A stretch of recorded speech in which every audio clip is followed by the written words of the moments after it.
اگه دوست دارین بدونین سلبریتی‌های ترکیه در مقابل کرونا چه واکنشی دارن و اصلا روزای کروناییشون چطور میگذره، روی دکمه عضویت بزنید و این ویدیو رو تا انتها ببینید. جالبه که بدونید بین بازیگرا و سلبریتی‌های ترک هم کمتر خبری از خیریه و کمک‌های خیرخواهانه است. اونا بیشتر سعی میکنن توی این دوران قرنطینه به خودشون برسن و آشپزی کنن و در خدمت خانواده باشن، که البته میشه گفت یه سر و گردن از بعضی سلبریتی‌های ما که سعی در ایجاد تشویش و نگرانی داشتن بالاترن.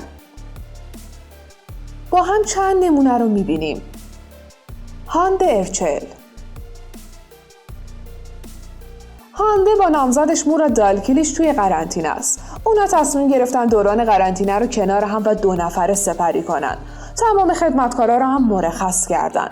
البته مرخصی با حقوق. اونا فقط برای خرید ماهیخ‌هاش بیرون میرن. هانده این روزا سخت مشغول نقاشی و ورزش کردنه.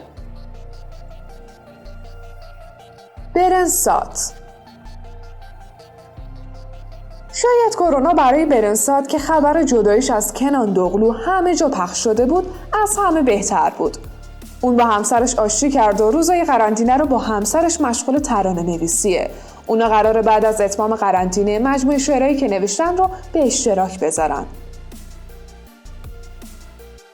دمت اوزدمیر. اون با انتشار ویدیویی گفته که بعد از اتمام قرنطینه انتخاب کرده که چه کاری رو انجام بده. اون قراره بعد از کرونا به تمرین رقص و ورزش بپردازه. دمت تمام اصول قرنطینه رو رعایت کرده و توی خونه مونده. اون عکسی رو با هشتگ در خونه بمونید از دوران قرنطینگیش منتشر کرده. کیوانچ تاتلیتوق. کیوانچ به دلیل مشکل حاد تنفسی به شدت مشکوک به کرونا بود. بعد از انجام تست کرونا جواب تستش منفی بود، اما به دلیل ذات‌الریه تحت درمان قرار گرفت و در بیمارستان بستری شد. کیوانچ عکسایی از وضعیتش منتشر کرد. بوراک دنیز.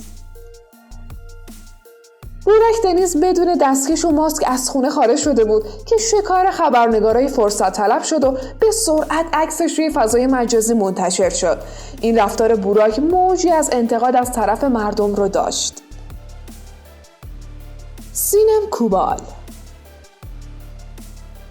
سینم با انتشار پستی در مورد کرونا گفت بعد از کرونا اولین کاری که دوست داره انجام بده ملاقات خانواده‌شه.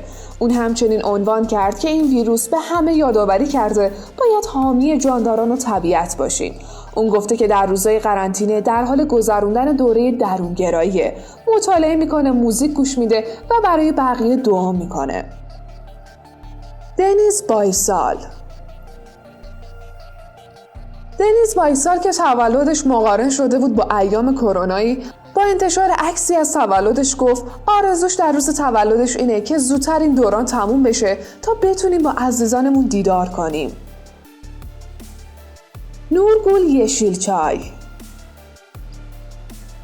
نورگول با انتشار یه ویدیوی با نمک سعی داره به خانمای خونه نشون بده چطور میتونن کارهای خونه رو به ورزش تبدیل کنن و از این طریق با یه تیر 2 نشون بزنن.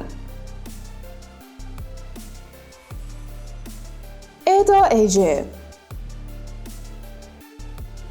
ادا در مورد روزای قرنطینه‌ای گفت تمام غذاهای ترکیه رو درست کردم و حالا رفتم سراغ کشورهای دیگه.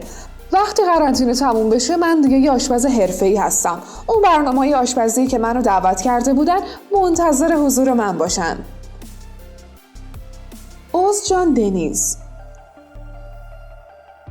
اوزجان با وجود یه فرزند پسر مدتی بود که از همسرش جدا شده بود و رابطهشون اصلاً با هم خوب نبود، اما کرونا برای این رابطه حسابی خوب بود چون باعث شد با همسرش آشتی کنه و دوران قرنطینه رو با هم بگذرونن. اون توی دوران قرنطینه دست به یه کار جالب زده. سناریو رو طراحی کرده و بازی در این سناریو رو به همسرش و پسرش اختصاص داده. خونش رو تبدیل به یه ست فیلمبرداری کرده و مشغول ساختن این سناریو شده. توبا بویوک اوستون. توبا داره توی قرنطینه حسابی برای دوقلوهاش وقت میذاره و خوشحال از اینکه فرصتی پیش اومده که بیشتر کنارشون باشه، کنارشون آشپزی و نقاشی کنه و بهشون برسه. فخریه اوژن و بوراک اوزچرید.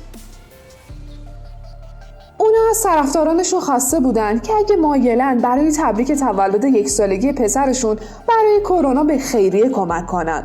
بعد از دریافت کمک‌های فراوون از طرفدارانشون تشکر کردند که اینقدر خوب از این پیشنهاد استقبال کردند. الچین سانگو. بعد از اینکه ارکان پتکایا یک کلیپ با مضمون در خانه بمانیم درست میکنه و فیلمی از پشت صحنه نشون میده که تعداد زیادی از عوامل بدون در نظر گرفتن اصول بهداشتی و فاصله مجاز در کنار هم مشغول هستند. الچین از دیدن این فیلم شوکه شده و یه پیام با این محتوا منتشر میکنه. ما داریم به کی میگیم؟ اینا دارن چی کار میکنن؟ چطور میشه دیوونه نشد؟ واقعا برای این گروه متاسفم. آیشگول جوشکون. بازیگر ترکی فیلم ایرانی مطرب که همبازی پرویز پرستویی بوده به 10 زبان زنده دنیا از مردم خواسته که توی خونه هاشون بمونن. اون به زبان فارسی هم از مردم خواسته تو خونه بمونن.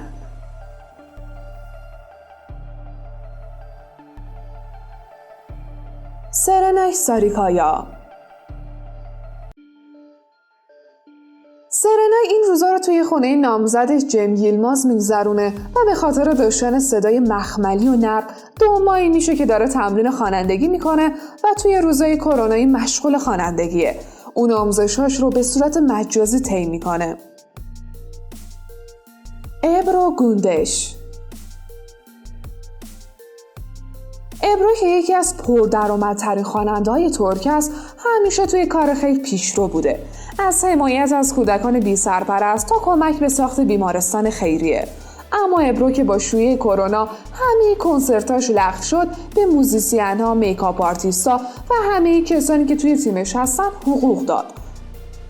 اون به حساب هر کدوم از این 30 نفر 4000 لیر معادل $577 یا 9 میلیون تومان ریخت. حادیثه. خواننده محبوب و جوون مشغول پر کردن کلیپ تازه‌اش بود که کرونا اون رو متوقف کرد. اون الان در قرنطینه است و گفته میشه چون نامزدش برای هواخوری سگش رو تون بیرون میبرده، حادثه تصمیم گرفته تا بعد از کرونا ازش جدا زندگی کنه. حادثه قراره همراه چند خواننده دیگه بعد از کرونا برای کادر درمانی کنسرت رایگان بذاره. مورات بوز. خواننده معروف با انتشار عکسی از 2016 که همراه خانواده بود نوشت: یه یادآوری با حسرت. سال 2016 با عمه‌ها و بچه‌هاشون و پدر و مادرم. نسل‌ها در کنار هم. خیلی با ارزشه. از یه دوره زمانی میگذریم که بیشتر قدر اون لحظات رو میدونیم. برای همه آرزو میکنم که این حسرت‌ها زودتر با سلامتی به پایان برسه. موراد یه ویدیوی باحال و خنده‌دار از خمیر درست کردنش منتشر کرده تا نشون بده که درست تنهاست اما از پس کاراش برمیاد. کاش موراد و آسلی انور هم توی روزای کرونایی با هم آشتی میکردن.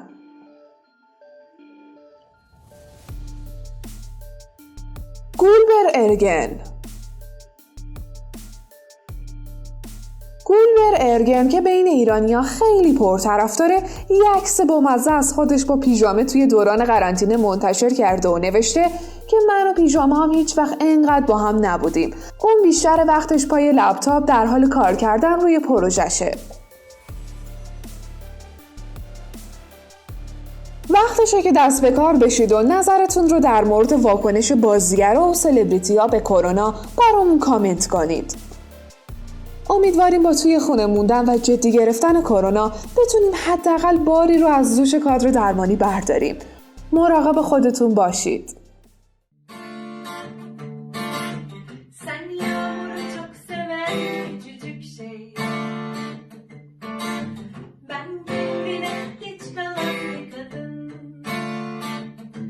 Beni sevmesen de, görmesen de hayat sürer yine.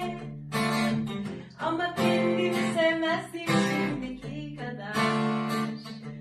Beni seçmesen de, yok desen de ateş yanardı yine. Ama gülmeyi bilmezdim şimdiki kadar. Birden geldin aklıma, yakıverdin ışıkları. Hayret ettim